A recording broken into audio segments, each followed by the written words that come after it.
BFM Business, Intégral Placement, les réponses aux questions. Et oui, chaque jour on répond aux questions que vous nous envoyez sur notre site bfmbusiness.com. Et puis en ce mois de janvier, chaque jeudi aussi, les dernières actualités des fonds euros, puisque c'est en ce mois de janvier que sont publiés les rendements des fonds euros. Vous savez que les fonds euros sont au cœur des principaux enjeux dans cet univers à taux bas.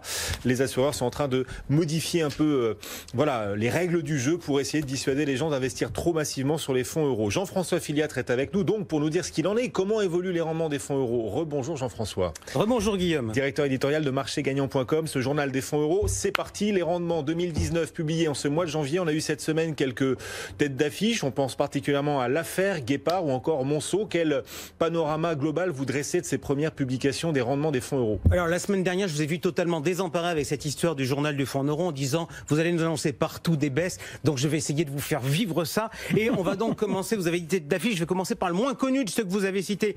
C'est Monceau Assurance.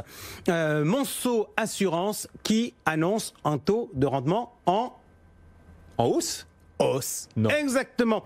Taux de rendement en hausse pour les deux. C'est un bis repetita, ils avaient déjà fait le coup l'année dernière ou il y a 2 ans. Oui, alors tout à fait. Alors deux contrats, Dinavi qui rapporte 2,2% contre 1,5% l'année précédente, et le carnet multi-épargne qui va rapporter 2,45 contre 1,65 l'année précédente. Alors là-dessus, on est à peu près dans le même cas que le cas qu'on a évoqué la semaine dernière, qui était le cas du contrat de Primonial, qui est sécurité Target Euro. C'est pas tout à fait des fonds euros traditionnels. Alors Target Euro chez Oradea, c'est grosso modo une gestion où on va s'indexer sur les actions pour profiter du marché. Chez Monceau, l'approche elle est quand même beaucoup plus proche de la logique traditionnelle des actions, mais quand même avec des différences. Et notamment dans les différences, il y a la composition de l'actif. Puisque dans l'actif, fin décembre 2018, il y avait 20% d'actions. Rendez-vous compte, 20% d'actions, 12% d'obligations convertibles et 9% d'immobilier. Et c'est un fonds en euros. Je précise.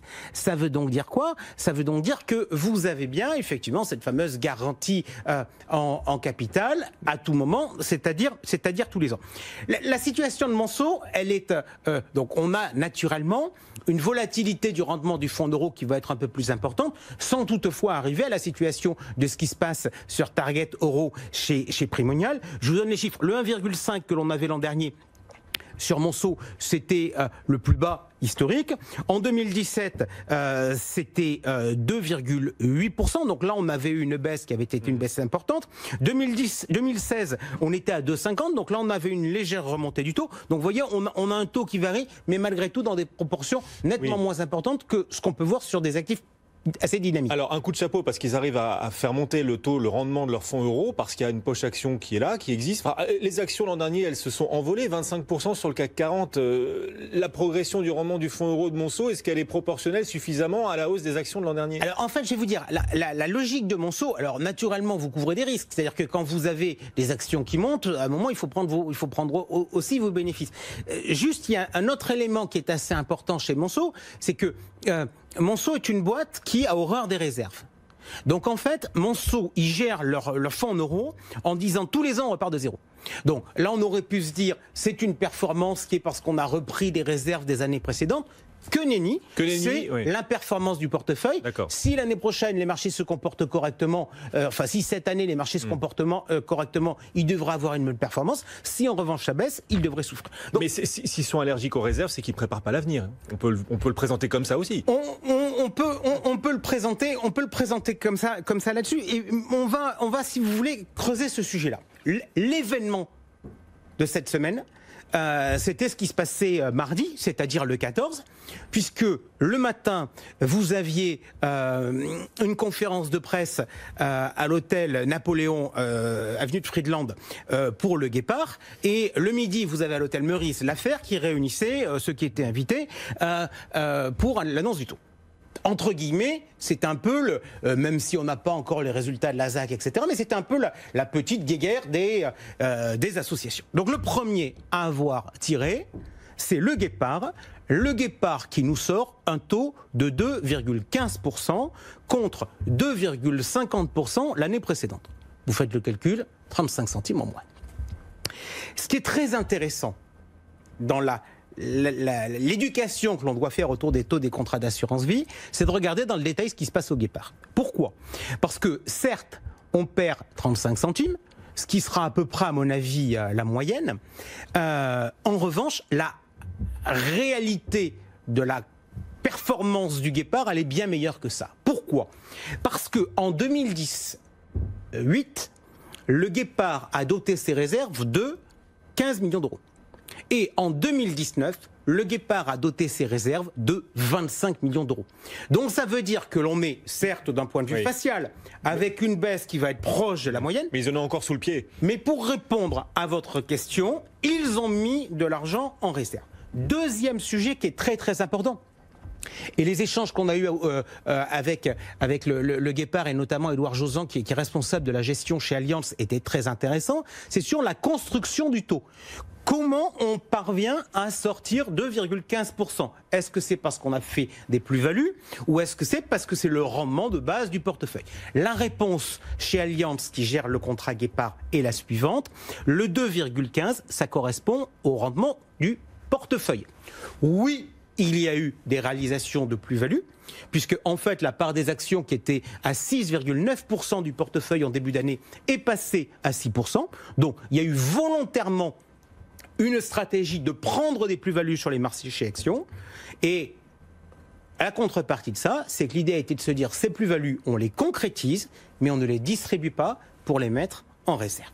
2,15%, élément important, le Guépard est, et il n'y en aura pas des masses, l'un des contrats qui affiche une performance qui est supérieure à 2%. Et vous le disiez, l'autre événement de la semaine, c'était le rival de Guépard, l'autre grande association, l'affaire. Gérard Beckerman qui a annoncé aussi son taux. Quelle leçon peut-on tirer du rendement du fonds euro de l'affaire? Alors Gérard Beckerman, qui d'ordinaire annonce les taux en commençant par la deuxième décimale, etc., il a commencé cette année par nous dire que le taux commençait par un signe plus, ce qui nous laisse à penser qu'on pourrait commencer à envisager l'époque où le rendement des fonds en euros est un chiffre moins. Le taux de l'affaire est de 1,85% en recul de 40 centimes. Donc je pense que ça sera un recul qui sera légèrement supérieur à la moyenne. Passons sur le communiqué de presse dithyrambique que sort l'affaire, mais on va oublier tous ces sujets de communication. Les remarques sur ce taux. Deux remarques. Première remarque, l'affaire ne s'en vante pas, mais franchement, je trouve que c'est un élément qui est un élément très positif. Vous connaissez ma position sur les réserves. Je n'y suis pas très favorable, en particulier si les assureurs peuvent les capter. L'affaire n'a pas fait de réserve. Bref. Contrairement aux autres années. Alors, l'année précédente, l'affaire n'avait pas fait de réserve. Elle avait fait des réserves les 3 années d'avant. L'affaire n'a pas fait de réserve. Ça veut dire que l'affaire a redistribué à ses adhérents l'intégralité des profits qui ont été réalisés. Et malgré cela, le rendement baisse de 0,4. Et ça, je le dis très clairement, je considère à l'époque, quand l'affaire avait commencé à envisager de faire des réserves, j'avais dit que je trouvais que ce n'était pas une bonne chose. Je trouve que l'on ait distribué tout l'argent aux épargnants, c'est une bonne chose. Là-dessus, c'est indéniable. Deuxième chose qui est un élément positif dans l'affaire, le taux est de 1,85%. Il est donc supérieur à ce que sera la moyenne du marché. Donc l'affaire reste dans les éléments positifs du marché, sachant que là aussi il faut un truc de finance comportementale, vous avez un truc dans la tête et puis vous le répétez inlassablement, vous vérifiez plus si c'est juste ou si c'est vrai, mais en revanche il faut qu'on soit clair, plus le taux de rendement du contrat affaire se rapproche du sol, tous les mélomanes comprendront mon propos, donc plus le rendement se rapproche du sol, moins on peut dire que l'association donne le là. Ça, c'est pour les éléments positifs. Maintenant, il y a les éléments négatifs et c'est quelque part un sujet que vous évoquez en disant mais comment ça se fait que si on a tout donné, on donne que 1,85 ? Là, on a effectivement un vrai sujet d'avenir et ça ne date pas d'aujourd'hui sur le contrat affaires. Pourquoi ? Parce que ça veut dire que si on est à 1,85 et qu'on a tout donné, ça veut dire qu'en fait, l'affaire ne peut plus appuyer sur l'accélérateur pour doper sa performance. Et là, on en tombe sur une question. Cédric aime bien la phrase suivante. Je dis, le taux d'un contrat d'assurance vie, ça ne se constate pas, ça se décrète. Ça se décrète, c'est vrai, dans plein d'établissements parce qu'on a des outils. Parce que l'on n'a pas la contrainte réglementaire de distribuer 100% et qu'on ne distribue que 85%. 2, parce qu'on a des réserves.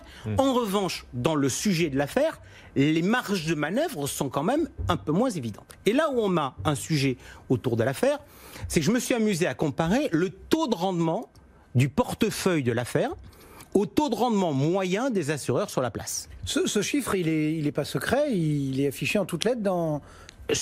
Il est affiché en toutes lettres, enfin tout chiffre dans le relevé. Il faut quand même aller le chercher, mais toujours est-il que c'est un élément qu'on ne regarde pas assez, qui est un élément important. Qu'est-ce que l'on constate? Historiquement, l'affaire avait un taux de rendement des actifs qui était nettement supérieur à la moyenne des assureurs de marché. 2015-2016, on s'est retrouvé dans une période où finalement l'affaire était à peu près dans la moyenne des assureurs. Depuis 2017, l'affaire est en dessous des assureurs. Autrement dit, l'affaire reste dans le bon peloton parce qu'ils ont 100% de redistribution des résultats et qu'ils ne font pas de réserve. Mais en revanche, en termes de performance financière du fonds affaires, on est en train de passer en deçà de la moyenne du marché.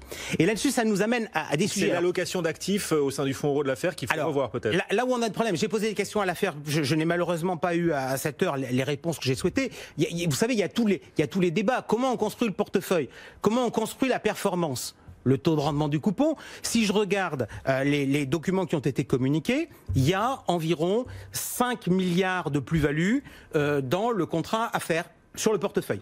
Est-ce que c'est des plus-values obligataires qui ne sont pas distribuables aux épargnants? Est-ce que ce sont des plus-values actions? On ne sait pas. Là encore, ça c'était le fait d'avoir les deux en parallèle le même jour, c'était très intéressant. Le Guépard, qui sort un bon taux, qui fait des réserves, nous dit quand même, quand on regarde leur portefeuille, ils nous disent on a à peu près 15% de plus-value latente sur les obligations. Ça, on s'en moque parce qu'on ne peut pas les distribuer. 15% de plus-value sur la partie action et environ 5% de plus-value sur la partie immobilière. Donc, ce débat-là, assez technique, mais en fait, il est crucial, ce débat-là. Et on découvre, c'était quelque chose qu'avait notamment dénoncé la CLCV l'an dernier, le fait que finalement, les informations qui sont données dans ces sympathiques communiqués qui sont envoyés à la presse sont quand même très largement insuffisantes pour véritablement juger de la qualité des contrats. En tout cas, vous avez retenu 3 fonds euros qui délivrent un rendement sur l'année 2019 supérieur à ce qu'on attend de la moyenne des rendements des fonds euros. Donc l'affaire à 1,85, c'est ça?